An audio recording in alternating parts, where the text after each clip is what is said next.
Civic monitoring of public policies is a form of public participation or citizen engagement in public policies, where groups of citizens share methods, tools and activities to check on how public money is spent.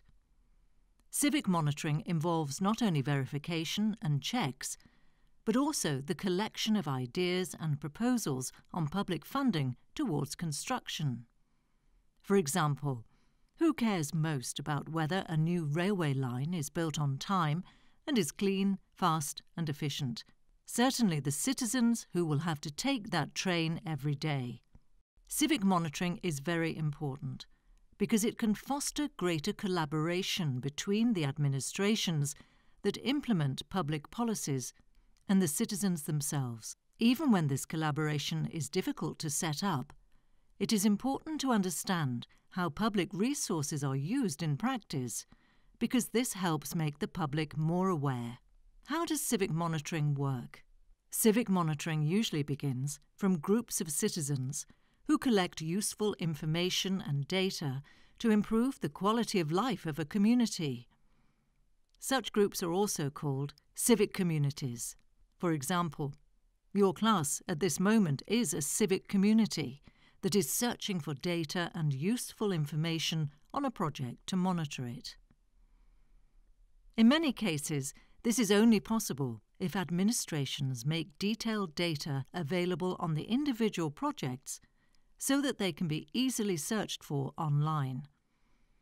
Imagine if you had to do the research you are doing now without the internet. This data, if released in open format, that is, as open data, allows for further processing so that it is easier to comprehend through interactive views, maps and so on, and allows us to take advantage of the technological tools that we already use, like mobile phones, to view and collect new data. We have tried to identify some key objectives and characteristics that can be found in some civic monitoring initiatives.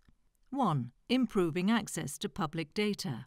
Starting from the availability of certain public data in open format, an individual, an association, or a community can make this information more accessible than when it was released by the relevant administrative body. For example, the Italian website Open Ricostruzione, Open Reconstruction, collects and makes available through maps and graphs public data on the donations for reconstruction after the 2012 earthquake in the Emilia-Romagna region.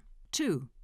Preparing guides for monitoring. To engage in civic monitoring, it is important to identify the most appropriate stages according to the type of project and the territory in question, and above all, to explain how to engage in good civic monitoring to anyone who is interested, so as many people as possible can be involved in the activities. An example is the community-based monitoring project belonging to the Integrity Watch Afghanistan initiative. 3. Reporting the results of the monitoring. Ultimately, it is crucial to make the results of our activities known and tell everyone what has been discovered, perhaps by connecting the monitoring activities with local events or larger programs the entire city is speaking about. An example is the Italian blog Mobilità Palermo, which follows all the topics and projects related to urban mobility and provides information and proposals on the progress of infrastructure with the engagement of thousands of citizens. Finally, engaging in civic monitoring also means planning continuous and independent monitoring activities, refining the tools available or developing others, organising collective monitoring events, collecting the data from monitoring in a structured manner, then releasing them in an open format, designing solutions to collective problems and presenting them to the media and relevant institutions.